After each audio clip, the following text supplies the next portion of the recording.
ficar no túnel.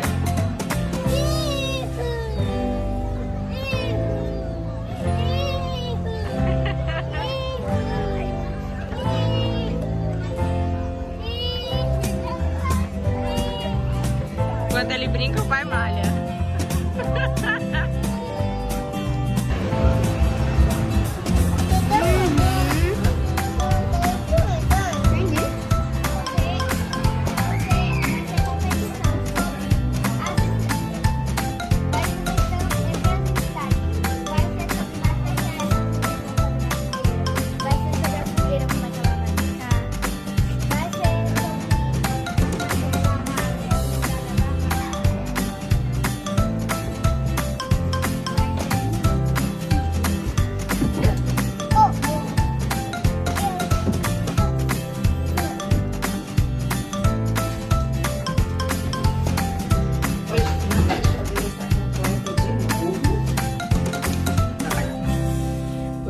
Finalmente a família está completa de novo e a gente vai falar justamente sobre isso, família. Bora lá conversar?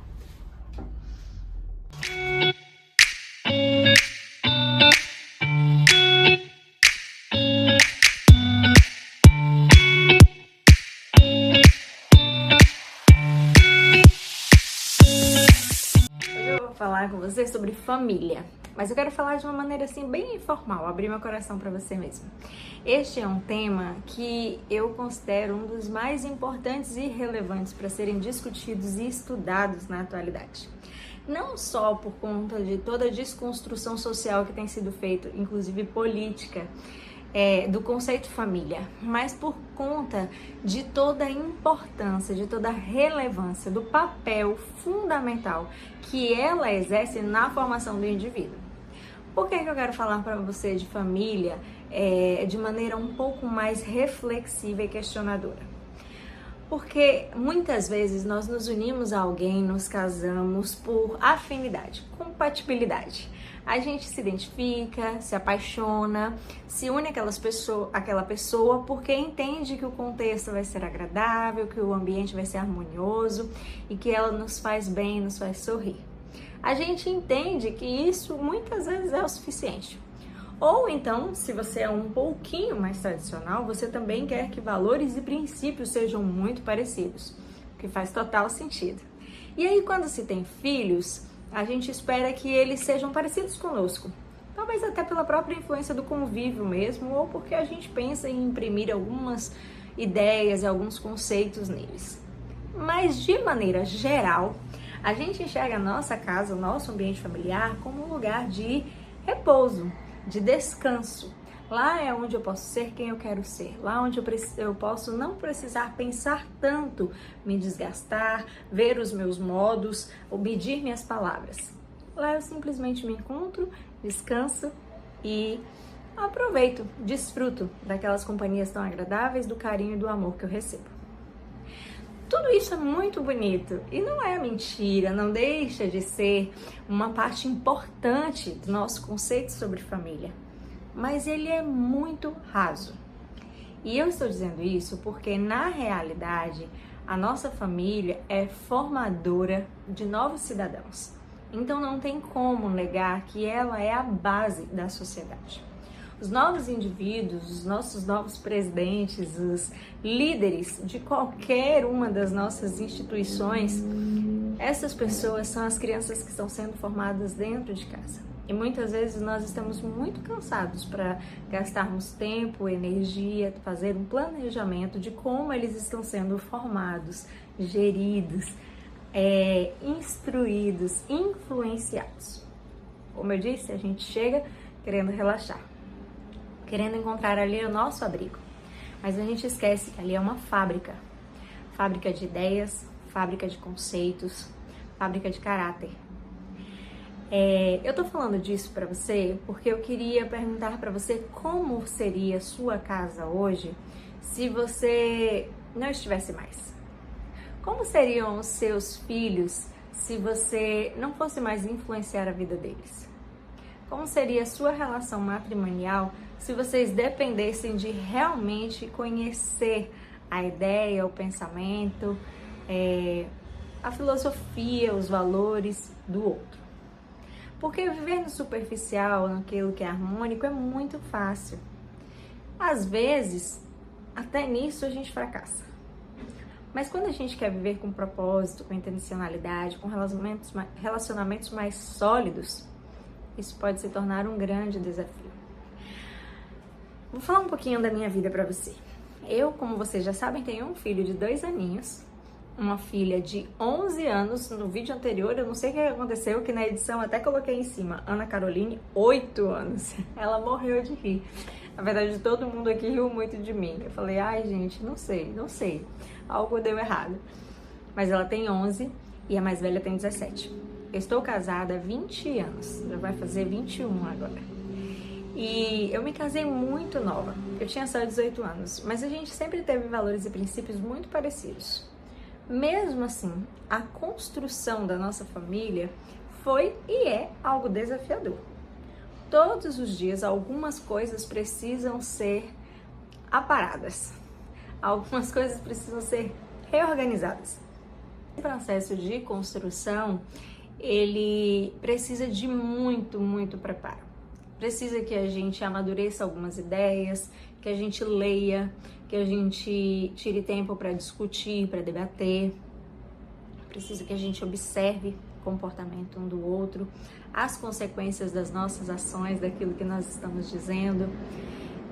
Construir famílias que possuem relacionamentos saudáveis, fortes, e famílias também que tenham estabilidade, tanto emocional como espiritual, é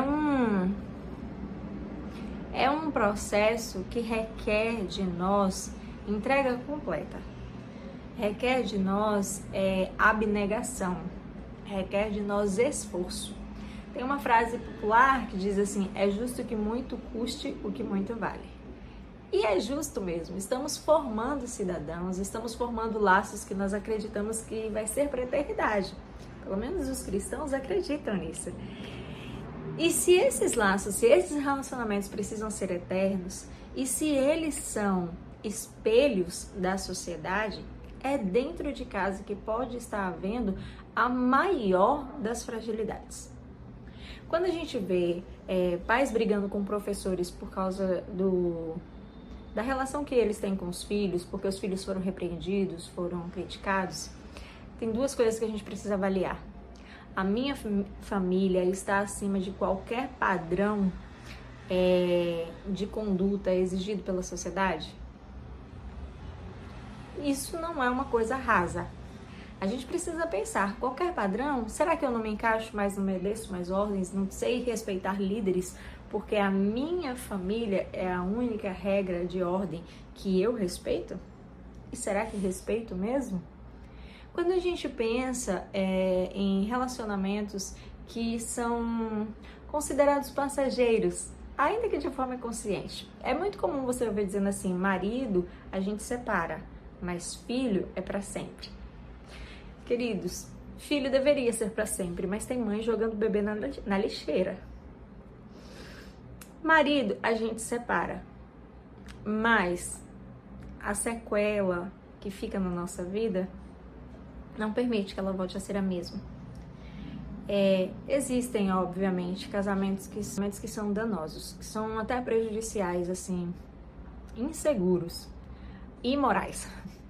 Mas, de fato, se o seu relacionamento se parece um pouco com aquele propósito que Deus desenhou lá, de serem um, de se completarem, de se protegerem, de servirem um ao outro, de serem cúmplices, de darem a vida um pelo outro, esse relacionamento, ele precisa ser estável o suficiente para preparar o dos filhos para o futuro. A Bíblia diz assim, lá no comecinho, quando ainda nem havia pai e mãe, ela diz assim, deixa o homem pai e mãe e se une a sua mulher, e se torna uma só carne. Nós, como pais, como mães, temos muita dificuldade de entender isso, mas o nosso papel é formar filhos para o mundo. Se você é cristão, para o céu. Mas para ele ir para o céu, ele precisa sobreviver ao mundo. Ele precisa abençoar o mundo. Ser instrumento de salvação para os outros. Não há como, por mais que a gente queira muito, sonhe muito, colocar o nosso filho numa bolha para que ele fique ali, vivendo protegido, seguro, santo, até um dia que Cristo levar. Nossos filhos, nossas filhas estão sendo forjados para serem pessoas de honra, que se posicionam, que salvam, que influenciam, que movem o mundo. É para isso que nós trabalhamos. Essas pessoas precisarão passar por experiências próprias, tomar decisões próprias, viver suas vidas com individualidade, particularidade, respeitando quem elas são e o propósito para que elas nasceram. Esse vínculo entre mãe, filho, pai e filho não vai se romper jamais, mas o grito de independência é extremamente necessário. Independência inclusive para os pais, que precisam retomar suas vidas e deixar que os filhos sigam. Quando eu coloco o meu relacionamento com o filho à frente do relacionamento matrimonial, vai chegar um momento em que eu terei que retomar o meu caminho e recriar ele. Porque se o matrimonial não foi prioridade, ele não existe mais. E o dos filhos vai seguir além de mim. Eu não quero aqui entrar numa discussão, num debate gigante. Você tem que amar o seu filho acima de tudo, protegê-lo, dar a vida por ele, o seu amor por ele deve ser lindo, forte e eterno. Mas o seu relacionamento conjugal também. E essa estabilidade a criança sente na sua formação. Ter papel de pai e mãe bem definidos enquanto cresce é fundamental para que ele entenda o seu próprio papel, o seu próprio lugar. Sobre sexualidade, sobre autonomia, sobre identidade, sobre tudo. Quando eu estou em um lar que é estável, que é seguro, eu cresço estável e seguro, emocionalmente e espiritualmente. Eu cresço sabendo que eu tenho um propósito, um rumo e que tá tudo bem eu segui-lo. Eu sempre terei para onde voltar, mas eu não preciso, porque lá é o que eu fui preparada para seguir. Seu relacionamento, eu não sei como é que anda. Relacionamento com seus filhos, eu também não faço a menor ideia. Mas eu não tenho dúvidas de que se vocês estão mesmo dispostos a serem uma família que permanece unida, com valores além dos conceitos políticos, mas com valores que duram mesmo, com valores de respeito, de harmonia, de amor, de acolhimento, de perdão, eu não tenho dúvidas também de que vocês estão formando cidadãos que podem transformar a sociedade, que podem transformar o nosso futuro. Sei que todo mundo quer ter uma família forte e que saiba fortalecer os seus. Então eu vou te dar algumas dicas para que sua família seja forte. Coloque a prioridade onde ela existe. Aqui não é só lugar de descanso, aqui é lugar de produção, de trabalho árduo. E aí você pode pensar assim, ai meu Deus, então chegando em casa eu ainda tenho mais demandas? Você tem as mais importantes e sagradas de todas. Meu esposo acabou de chegar de uma viagem, a gente já estava curtindo um momento juntos. Meu filho esteve adoentado e como meu marido estava viajando e todo mundo tem suas atividades, inclusive as meninas, agendas lotadas, eu precisei abrir mão das redes para ficar um pouquinho com ele. E até a minha leitura foi prejudicada, as tarefas de casa, a cozinha. Mas aqui eu estou formando pessoas que podem e vão impactar o mundo de alguma forma. É importante que elas se sintam seguras, se sintam amparadas. A presença fortalece. A clareza de prioridades fortalece. A definição de propósito individual, mas também familiar, de comunidade, fortalece. O senso de pertencimento fortalece. Sua casa é o lugar mais importante que existe, porque ela é um lugar seguro para você e para os seus, onde você pode chegar e ser quem você é. Mas ela também é onde você se forma, onde você se desenvolve e aprende a reconhecer-se e a decidir quem você quer ser. Nenhuma estrutura funciona de forma clara e eficaz aqui se o ambiente não colaborar por isso. De alguma forma, as pessoas que estão à nossa volta, as experiências que nós vivemos, o ambiente que nos cerca, influencia, impacta em como a nossa mente é moldada, em como a nossa percepção de mundo é criada, é construída. Então, que seja uma influência positiva, consciente, intencional, dedicada, honrada e sagrada. Então não se esqueça, uma família equilibrada se constrói e ela constrói indivíduos equilibrados e transforma uma sociedade. Que Deus te abençoe muito, que Deus te use, te capacite, que a sua família seja um pedacinho do céu aqui na terra e que essas relações sejam fortes e duradouras, assim como tudo aquilo que você acredita e busca alcançar se realize de uma maneira limpa, clara, correta e abençoada. Fica com Deus.